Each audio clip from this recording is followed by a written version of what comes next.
I'm John Hansen, checking in on some preseason vibes in the NFC East here on the Fantasy Points YouTube page, on the socials, wherever the heck you are viewing this. Thank you for viewing it. Make sure you're liking and subscribing to all the channels. Keep up with all the content, doing more videos than ever. By the way, first year I haven't been on television in over a decade, but that's neither here nor there. The preseason is in the rear view, and for the last 20 years, I have been writing an article called Good Vibes and Bad Vibes, which is basically a roundup of everything I've got on all 32 teams. What are the vibes like for the teams, the individual players, and all that? Oftentimes, we get the answers to the test in the preseason with vibes. I keep using the New York Giants as a great example, and we are doing this video here for the NFC East. So we can start with the New York Giants. In 2020 and 2021, I said on SiriusXM and anywhere else that I was going to let the preseason vibes with the Giants dictate how I handled all their players, basically. And they were bad, the vibes. A lot of Jason Garrett, bad vibes. So I'm like, oh well, forget it. Forget the Giants. And in 2022, however, big fan of Brian Daboll, Mike Kafka. Things seem to be going really well with Saquon Barkley. I'm like, hey, good vibes. Let's go a little bit with Daniel Jones. And that worked out. Well, the results are in this year, and the vibes are really good. Obviously, with Daniel Jones and Darren Waller, who is completely back, you feel the momentum of Darren Waller this year compared to last year, where the opposite was true. He did that hold in, had a problem with the Raiders, head coach Josh McDaniels. I don't know, something happened there. Obviously, they re-signed him to a new deal, and then they traded him. So it's just the Raiders, I guess, being the Raiders. But clearly, Darren Waller is refreshed, energized, whole change of scenery deal. Great vibes there. I'm not a big Jalen Hyatt guy, but guys out there separating left and right, and he can fly. He'll help stretch the defense a little bit. That was something that they needed last year. A shot play guy could run. They've been a little compressed. Daniel Jones is a little bit of a downfield gunslinger, so good vibes all around. Barkley's been there every day all summer. Really good there. I still think it's Eric Gray behind him, by the way, and I still have a pretty good vibe on Paris Campbell, but it could be a little bit of a quagmire there with the worst wide receiver committee of all time, especially with inside guys. Paris Campbell, Sterling Shepard, even Wan'Dale Robinson may be available, but at least we can't complain about the depth there for the Giants. Moving on to the Philadelphia Eagles, it's been a little quiet. Certainly no news is good news overall. They haven't really played Jalen Hurts all that much. Really thin at receiver, by the way, with just Olamide, Zacchaeus, and Quez Watkins behind A.J. Brown and Devontae Smith, who, by the way, I absolutely love. Good vibe there overall, but not really basing it on anything ultra tangible. Just, no news is good news kind of a thing there. The backfield does look like a real problem, and it'll be a three-man backfield where three different guys have value. Rashad Penny did make the team. He'll have some big games where maybe he's the hot hand. He starts rolling. Maybe he's the closer as well. Probably not going to do much in the passing attack. DeAndre Swift, vibes are good. I mean, I haven't really been taking him all that much. He's not on my list.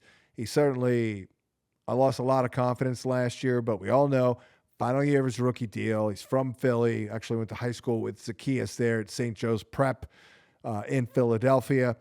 It'll go well. Probably going to be a little up and down, a little week to week, though. Some weeks he'll do it. Some weeks he won't. They don't throw to the backs a ton there. And Kenny Gainwell is still involved. They like him on top of the goal. Believe it or not, he's not the biggest guy, but pretty slippery and tight there and crosses the stripe. And he's certainly a viable receiver out of the backfield. But though, again, they don't throw to the backs a lot. So overall, decent vibes there, but really nothing standing out, nothing outstanding. Over for the Dallas Cowboys, a very weird vibe for me. On one hand, we are getting good stuff out of the preseason. Our guy, Adam Kaplan, was there for a couple of days. Said Brandon Cooks was still got it, basically. Hasn't lost a damn thing. This guy's unbelievable. Jalen Tolbert was a guy I was pretty high on. Not that I thought he was a stud last year coming out, but I was high on him, and I took an L on that one. I'm like, oh, I guess he stinks. Well, no, let's slow down just a little bit. I think I need to learn my lesson. These guys from these smaller schools, South Alabama in this case, they need time to adjust. And from all reports, great vibe there. Light bulb is on. And the Cowboys are known for cultivating these third, fourth receivers who end up doing well for them. Cedric Wilson, Noah Brown. Certainly looks like Jalen Tolbert is the next in line there. Pretty good vibe on Jake Ferguson. I don't think we're going to see much from Luke Schoonmaker, the rookie, out of the gate. I was on Ferguson last fall. I said this could happen. And like this kid a lot. Just don't see a lot of upside. Don't know if it holds all year, but to open the season, that is a good dirt cheap tight end too. But I just can't say I have a great vibe because I'm just not really understanding a little bit of a disconnect here between their team building with adding Brandon Cooks and the plethora of receivers that they still have, and the fact that it's Mike McCarthy and Brian Schottenheimer, and generally they want to run the ball, especially McCarthy. Yet they didn't do really much in the backfield here. I thought for sure they would either get Zeke or maybe Len Fournette, who is still available, by the way. Deuce Vaughn, certainly good vibes there. I took him today, actually, as a handcuff to Tony Pollard. Really, there's no other better option, really. So we'll see, but I'm skeptical of him overall. But certainly okay on Pollard. The weird vibe, I guess, is also Dak Prescott. He's kind of devolving there. So I'm not really feeling him as a pick. Throwing it to the other team still, but they do certainly have a very good receiving core. He just doesn't run anymore, and that's certainly problematic in Big D, but very talented roster. It's going to be fascinating to see how things go there. And then last but not least, vibe check, Washington Commanders. Well, I'm not really a believer just yet in Sam Howell. I know he does have some really good attributes, but I also see some issues there. A little bit of a see it and throw it guy, not really a great touch guy, anticipation guy, but scrappy, big arm, runs, good vibes, good receiving core, although this Terry McLaurin injury is certainly a little worrisome, but it certainly helped my vibe on Jahan Dotson, who I've always been a very big fan of. I'm just still a little skeptical on Howell in the passing game, so I haven't really been in on these DC receivers, and that includes the tight end Logan Thomas. That looks like an ugly committee there.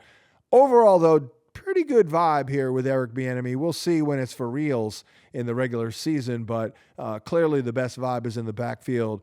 Ron Rivera himself told me on SiriusXM in June that they were going to throw to Brian Robinson on early downs, and sure enough, they're doing that in the preseason. That's pretty big. I think we've got him catching somewhere around 25 balls, 28, whatever it is. But every little bit helps with him because he's mainly a early down back. Rivera also told me that Gibson's going to handle that typical role, change up, and third down back. And it is the last year of his rookie deal, so he should be highly motivated. Chris Rodriguez, who came on our podcast there, and check that out a couple of weeks ago. Seemed like a nice dude. We chopped it up with him and talked about his upcoming rookie campaign. He is the number 3, but Gibson's not a bad pick. I actually took him today in a 14-team league, the ACI. Well, that is my look at the vibes here, wrapping up the preseason in the NFC East. Not bad. Nothing really standing out other than the Giants and Darren Waller and Daniel Dimes, but like what I see about Jalen Tolbert and Brian Robinson, by the way, is pretty good, really good value. Okay there with Antonio Gibson as well. Thanks for watching, liking, subscribing, heading into the 2023 campaign. Like, subscribe, good stuff, all that. John Hansen, we'll catch you next time.